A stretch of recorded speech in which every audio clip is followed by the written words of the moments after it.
A tomb, untouched for over 2,000 years. Deep beneath the ruins of a forgotten Roman outpost, scientists uncover a sealed sarcophagus. Inside, a perfectly preserved skeleton, draped in gold, surrounded by rare imperial relics. But what truly stuns them is not what they see, it's what they extract. From brittle bone marrow, they pull ancient DNA, locked away since the height of the Roman Empire. At first, it seems like a routine discovery. Another noble buried with honors. But as geneticists decode the sequence, the results are impossible. The markers don't match Roman, Greek, or even Mediterranean ancestry. Instead, they point somewhere thousands of miles away, a region no historian ever linked to the imperial bloodline. Whispers spread across the scientific world. Could this rewrite everything we thought we knew about Rome's most powerful rulers? Could the emperors of Rome, the Caesars themselves, descend from a lineage no textbook has ever dared mention? This is not just a twist in history. It's a total collapse of the narrative we've been taught for centuries. What if the true origin of the Roman emperors was never Roman at all? At the height of its power, the Roman Empire stretched from the sun-scorched deserts of Africa to the misty highlands of Britannia. With over 70 million people under its rule, it was the largest and most sophisticated political entity the ancient world had ever seen. From the Colosseum's roaring blood sports to the Senate's marble halls, Rome's influence was absolute. And at its pinnacle stood the emperors, godlike figures cloaked in power, myth, and legend. Names like Augustus, Nero, and Hadrian echoed through centuries, immortalized in stone, scripture, and story. Yet for all we know of their deeds, victories, and infamies, one detail has always remained strangely elusive: their true genetic heritage. Official records are sparse, biased, or contradictory. Lineages were often manipulated for political gain. Adoption was common. Assassinations frequent. Bloodlines murky. Modern historians assumed Roman emperors were native elites, Italic nobles born of Roman soil. But now, with this DNA evidence, that assumption begins to crumble. Because the ancient genome extracted from that tomb shows alleles and haplogroups never before associated with any Roman elite. Markers that trace back to a forgotten corner of Eurasia, lost in the mists of prehistory. If true, this discovery doesn't just challenge the narrative, it threatens to unravel it. Who were these rulers, really? And how did blood from a distant land find its way into the veins of Rome's emperors? It all began in the arid hills of what was once the Roman province of Moesia, near the modern-day border of Serbia and Bulgaria. A team of archaeologists from the University of Vienna had been excavating a neglected Roman fort, long dismissed as a minor military outpost. For weeks, they found nothing but crumbling stone walls and scattered pottery shards. But then, beneath a collapsed granary, a sinkhole revealed a hidden chamber, sealed tight with limestone slabs and ancient mortar. The air inside hadn't moved in centuries.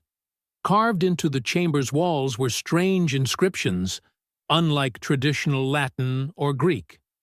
In the center stood a stone sarcophagus, untouched, its lid inscribed with symbols that no one could immediately identify. When they finally opened it, they expected a soldier, maybe a local official. Instead, they found a skeleton with regal burial goods, gold wreaths, silk remnants, and a dagger etched with imperial insignia. DNA samples were taken cautiously, and carbon dating placed the body around 120 AD, the golden age of the empire. But the true revelation came weeks later, in the pristine lab of a genetics institute in Berlin. As the data loaded on the screen, the lead researcher froze. The DNA was ancient, yes, but shockingly unfamiliar. It contained markers virtually absent from Roman populations. It was the first clue, and it made no sense. How could this man, buried with imperial honors, have come from such a distant genetic background? The moment the DNA results were confirmed, a multidisciplinary investigation was launched. Historians, geneticists, epigraphers, and linguists formed an elite task force, determined to trace the origins of this mysterious individual. The first step was mapping the genetic markers found in the sample. It wasn't just a fluke anomaly. The genome carried consistent traces of haplogroup Q, a lineage almost non-existent in Europe during Roman times, but far more common in ancient Siberian, Central Asian, and even Native American populations. The implications were staggering. Could a man with steppe ancestry have risen to imperial proximity in the heart of Rome? How? And why had history remained silent about it? Meanwhile, the cryptic symbols carved into the tomb walls were sent to experts in ancient scripts. One scholar recognized a pattern resembling the Old Uyghur alphabet, used across the steppes centuries after the Roman Empire. The dagger, analyzed under electron microscopy, revealed not Roman craftsmanship, but an alloy consistent with Sarmatian metallurgy. Each piece of evidence widened the gap between what was believed and what now seemed undeniable. Yet pushback was immediate. Traditional historians called the findings outliers, anomalies not worth attention. But the data kept speaking, and the deeper they dug, the louder the past became. A new theory began to emerge, one that could rewrite the genealogy of emperors. But to prove it, they would need more than relics. They would need the ultimate form of evidence, a genetic match with a living or documented imperial lineage. In a cold, sterile laboratory in Zurich, the final piece of the puzzle was quietly falling into place. Researchers had gained unprecedented access to DNA extracted from the remains of 3 confirmed Roman emperors, Augustus, Tiberius, and a young member of the Antonine dynasty. These samples had been preserved under heavy restriction, kept in academic vaults as relics of history. Now, with new technologies in mitochondrial and autosomal DNA reconstruction, the scientists compared these imperial genomes to the unknown skeleton from Moesia. The match was not only real, it was statistically undeniable. Not distant cousins, not regional similarities, but a direct maternal link between the Moesian individual and the Antonine line. The implications were historic. A man with ancestry from the far steppes of Central Asia had contributed genetically to one of Rome's most celebrated dynasties. How? The records showed no adoption, no diplomatic marriage, no obvious connection. Yet the DNA told a different story. The Moesian figure was likely the biological grandfather of an emperor. He was never crowned, never remembered in marble, but his blood flowed in imperial veins. And as researchers traced back the haplogroups, they uncovered ancient ties to the Xiongnu Confederation, nomadic horse lords who once terrorized China's borders.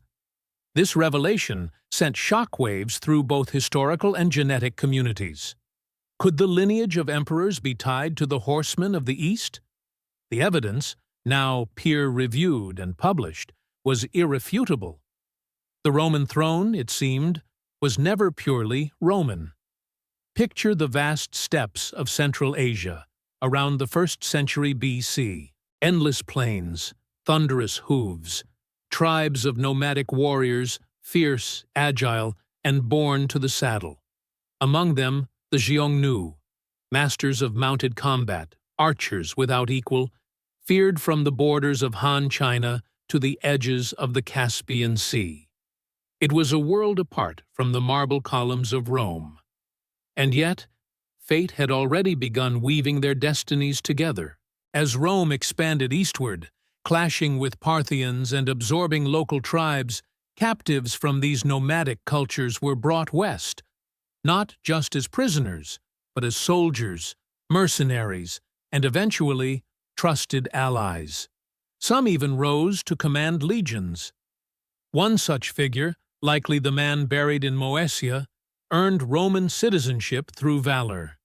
He settled in the provinces, married into local nobility, and fathered children who would climb even higher. His grandson, born into privilege, educated in Latin and Greek, would never know the wind-swept steppes, but his blood remembered. Through military distinction or political maneuvering, that grandson entered Rome's elite. And in time, he ascended. Not as a foreigner, not as an outsider, but as a true Roman, yet carrying within him the genes of another world. The empire, vast and hungry, absorbed his identity. The Senate never questioned his origin. The people never knew. But now, 2 millennia later, the truth whispers through ancient marrow. The Roman emperors were not born from a single soil. They were forged from the collision of empires. For centuries, history painted the Roman emperors as the ultimate symbols of Western civilization, sons of Latin blood, heirs to a singular culture. But this discovery shatters that illusion. Beneath the togas and laurel wreaths flowed the blood of steppe warriors, of horse lords from the other side of the world. The empire was never as pure, as isolated, or as homogeneous as we once believed. It was a living organism, absorbing, adapting, transforming. It didn't just conquer territories, it inherited their people, their customs, and their DNA. The implications stretch far beyond Rome. They force us to reconsider every ancient lineage, every noble house, every story carved into the stone of history. Because buried beneath those stones might be secrets we've only just begun to uncover. Genetic memory does not lie. And in the silent code of ancient bones, the past speaks louder than ever. What other empires carried foreign blood in their veins? How many kings wore crowns built on forgotten origins? One thing is clear. The boundaries between civilizations were never as clear-cut as the maps made them seem. If this story amazed you, like, subscribe, and explore our other videos, where history's greatest secrets are no longer hidden in scrolls, but in the strands of ancient DNA.